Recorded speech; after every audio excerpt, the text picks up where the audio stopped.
Hello, my name is Fernando Delgado. My topic is determining the specific role of extracellular exosomes in the interactions between epithelium and mesenchyme during cell development. Definitions: exosomes are best defined as extracellular vesicles that are released from cells upon fusion of an intermediary endocytic compartment, the multivesicular body, with the plasma membrane. These liberate intraluminal vesicles into the extracellular milieu, and the vesicles there be released are what we know as exosomes. Exosomes are released into the extracellular environment containing a complex cargo of content derived from the original cells, including proteins, lipids, mRNA, miRNA, and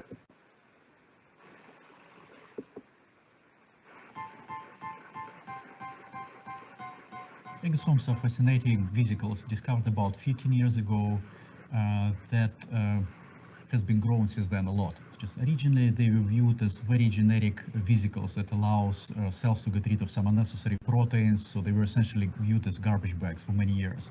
And as a consequence, level of research was very low. Very few papers were back 15 years ago. But since then, a number of really amazing functions were discovered for these vesicles, and there was a lot of interest, especially lately. Within the last 4 years, tons of papers were published, presentations pretty much at every single conference. And there are two primary angles of interest. So first of all, many scientists are trying to understand the biology of exosomes. The most amazing role, at least from my standpoint, is their communication. So that exosomes, they serve as delivery vesicles, shuttling RNA and protein molecules from one cell to another, thus enabling cell communication and signaling. That's amazing to me. But there's also a rapidly growing community of researchers that study exosomes for diagnostic applications. So by analyzing their protein and RNA payload, you can diagnose different types of cancer, autoimmune and viral diseases. And that's where the future is. I'm pretty sure that a few years from now, a number of diagnostic kits will be released, and this is supposed to be a revolution in diagnostic applications, offering minimally or non-invasive alternatives to biopsies.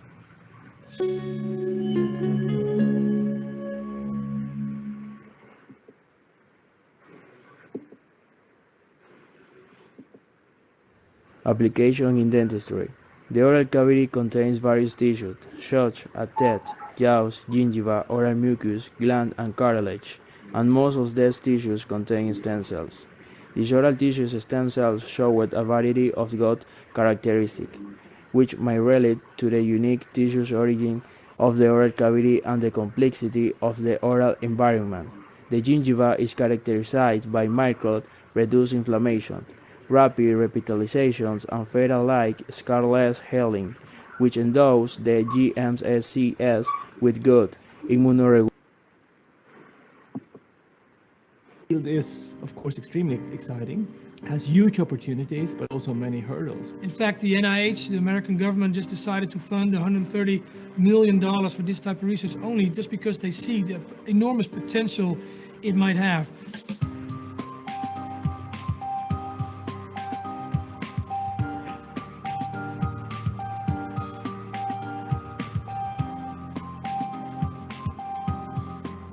Exosomes are really this way of communicating between cells. What we discovered was that they contain genetic material. So we can show in humans for the first time that maybe genetic information goes from one cell to another cell. They are now thought to be involved in all these type of functions that are necessary and are taking place all the time in your body. I think we have not found any cell type that does not release this type of vesicle. We know the mechanisms, how these vesicles get out of the cells. We can also probably potentially block it. We can make therapeutics to block the secretion of these detrimental vesicles. Another idea is to imitate them and to make artificial exosomes. You can make custom-made exosomes to deliver drugs that would actually go and kill the target that is doing harm to the body. I've always wanted to understand how life works. I would say that my discovery that was the most satisfying was exosome.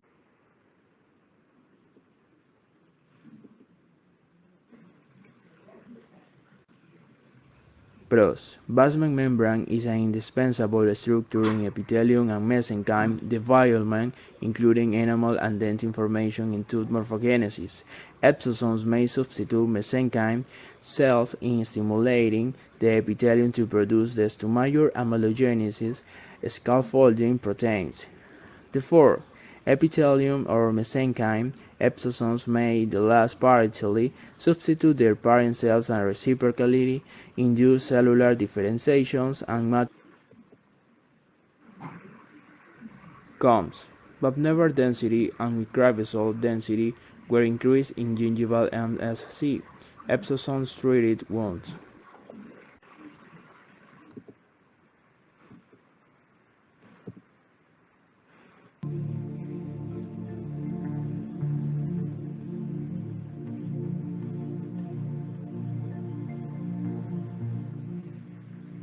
Direct Biologics was created to expand the science of cutting-edge biologic technologies through research and commercialization of the naturally occurring proteins from allograft tissue, compliant with FDA standards for 361 HCTP product.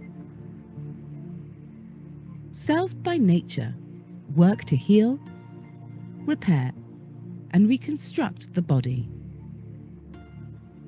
Science shows us a revolutionary way to provide true stem cell therapy, which is to provide therapy to the patient's own cells by modulating the cellular activity. This happens by introducing the patient's cells to a healthy and younger combination of naturally occurring growth factor proteins and exosomes. A growth factor is naturally occurring protein capable of stimulating cellular growth, proliferation, healing, and cellular differentiation. Usually it is a protein or a steroid hormone. Growth factors are important for regulating a variety of cellular processes.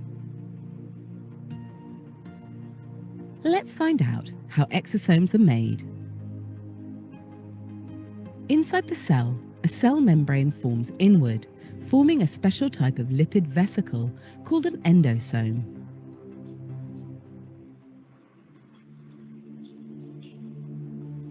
Then the proteins, microRNA and messenger RNA, invaginate the endosome's membrane, forming the exosomes.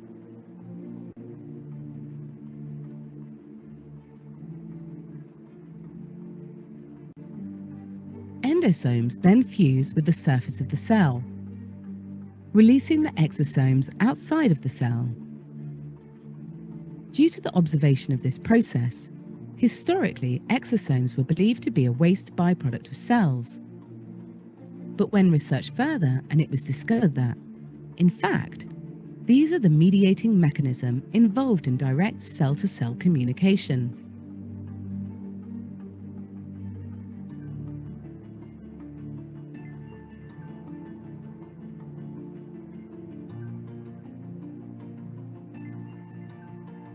These produce an anti-inflammatory response due to the communication from the many proteins that down-regulate inflammatory proteins.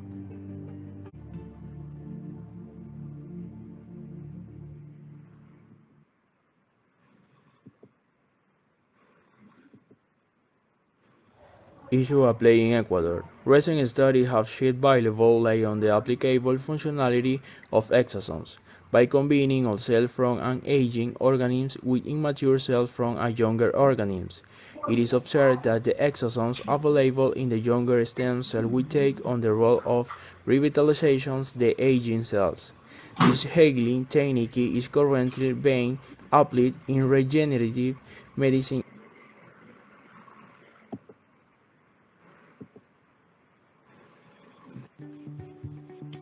Exosomes and the bioactive molecules that they transport are important regulators of intercellular communication.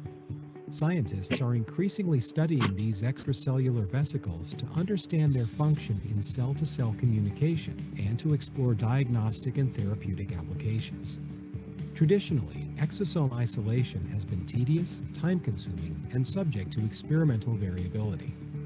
Ultracentrifugation is the gold standard for the isolation and purification of exosomes from biological fluids and cell culture samples, and enables accurate and reproducible yield of exosomes, while minimizing co-purification of protein aggregates and other membranous particles. For all centrifugation steps, the force that is applied is a function of the speed of the centrifuge rotor and the radius of the centrifugation. Make sure to correctly calculate the force for the centrifuge and rotor used. Automated liquid handling provides a consistent, reproducible, high-throughput method for experimental setup and scale-up. Several differential centrifugation steps are required to remove whole cells, cell debris, and large aggregates prior to density gradient isolation. Start with a low-force centrifugation to remove cells and cell debris. Then centrifuge and filter through a 0.22 micron membrane to remove smaller cellular debris. Pellet the exosomes by high-force ultracentrifugation and resuspend the pellet in PBS. When setting up a density gradient, minimize disturbance of gradient interfaces by pipetting slowly with the pipette tip above the liquid level.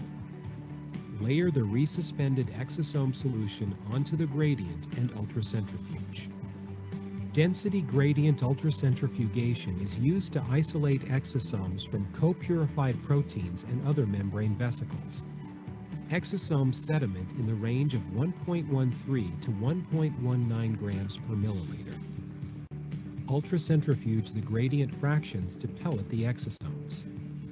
The exosome isolates are now ready for size determination analysis prior to experimental characterization. To learn more about Conclusions. However, many mystery about oral tissues, stem cell exosomes deserve further explorations. Despite it, the current challenges, the idea of using exosomes as a diagnostic and therapeutic tool is promising and inspiring. Reciprocal exosomal functions, in lieu of epithelium or mesenchymal cells, suggest that exosomes may augment or substitute classic morphogenic interaction by cell-cell contact and protein receptor interaction.